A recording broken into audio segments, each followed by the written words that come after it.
राधे राधे, जय श्री कृष्णा। हेलो दोस्तों, आज की इस वीडियो में सुनिए धनतेरस की पौराणिक कथा। जब किसान के घर ठहर गई माँ लक्ष्मी। कहा जाता है कि धनतेरस के यह व्रत कथा सुनने मात्र से माँ लक्ष्मी प्रसन्न होते हैं और धन के वर्षा करते हैं।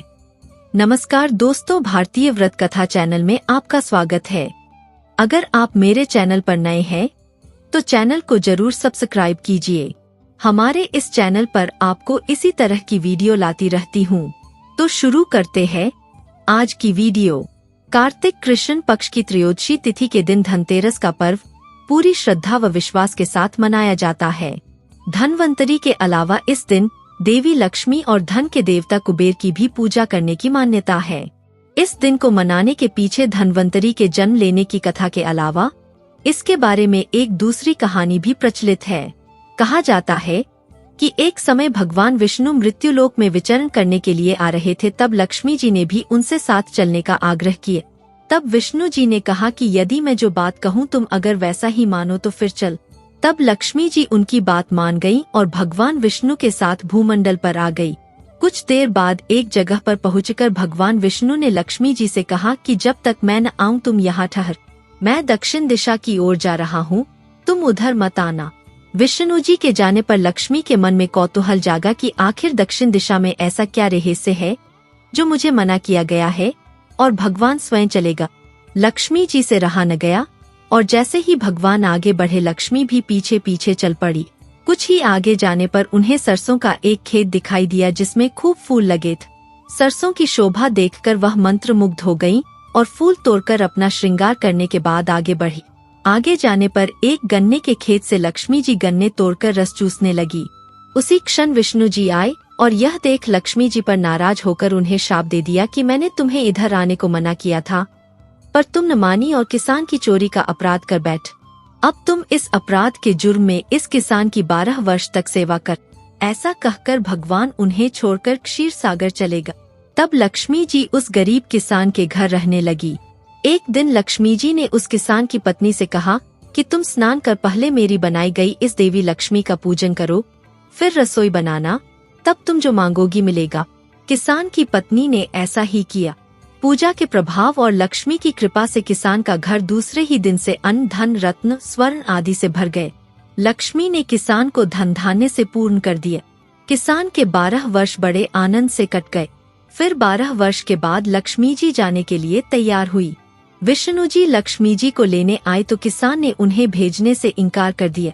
तब भगवान ने किसान से कहा कि इन्हें कौन जाने देता है, यह तो चंचला है, कहीं नहीं ठहरती, इनको बड़े बड़े नहीं रोक सके। इनको मेरा शाप था, इसलिए 12 वर्ष से तुम्हारी सेवा कर रही थी। तुम्हारी 12 वर्ष सेवा का समय पूरा हो चुका है। किसान हठपूर्वक बोला कि नहीं, अब मैं लक्ष्मी जी को नहीं जाने दूंगा। तब लक्ष्मी जी ने कहा कि हे किसान, तुम मुझे रोकना चाहते हो तो जो मैं कहूँ वैसा कर। कल धनतेरस है, तुम कल घर को लीप पोत कर स्वच्छ करना, रात्रि में घी का दीपक जलाकर रखना और सायंकाल मेरा पूजन करना और एक तांबे के कलश में रुपए भरकर मेरे लिए रखना। मैं उस कलश में निवास करूंगी, किंतु पूजा के समय मैं तुम्हें दिखाई नहीं दूंगी।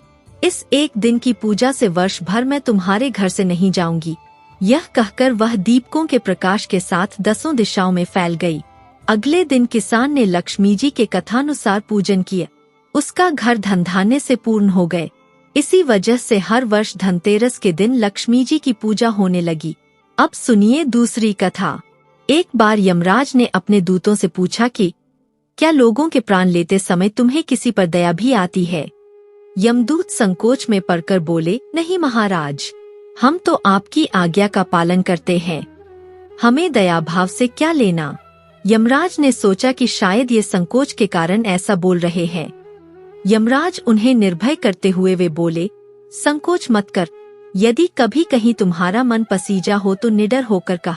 तब यमदूतों ने डरते डरते बताया, सचमुच एक ऐसी ही घटना घटी थी महाराज, जब हमारा हृदय कांप उठा था।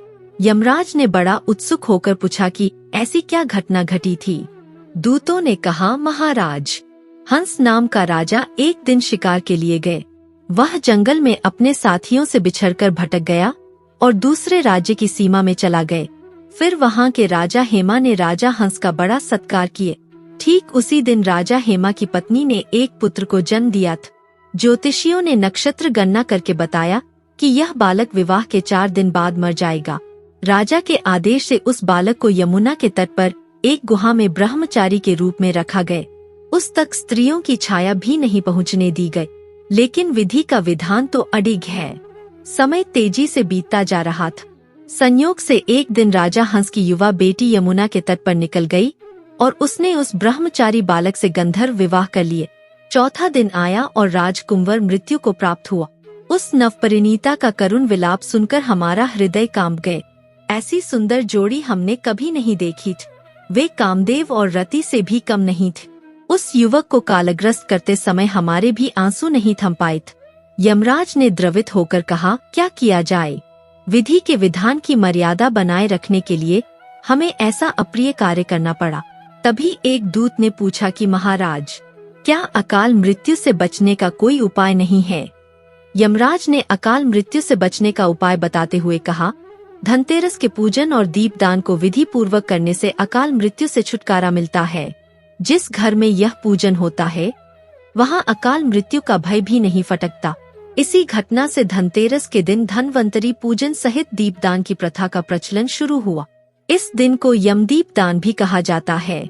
मान्यता है कि ऐसा करने से यमराज के प्रकोप से सुरक्षा मिलती है और पूरा परिवार स्वस्थ रहता है। इस दिन घरों को साफ सफाई, लीप पोत कर स्वच्छ और पवित्र बनाया जाता है और फिर शाम के समय रंगोली बना दीपक जलाकर धन और वैभव की देवी मां लक्ष्मी का आवाहन किया जाता है।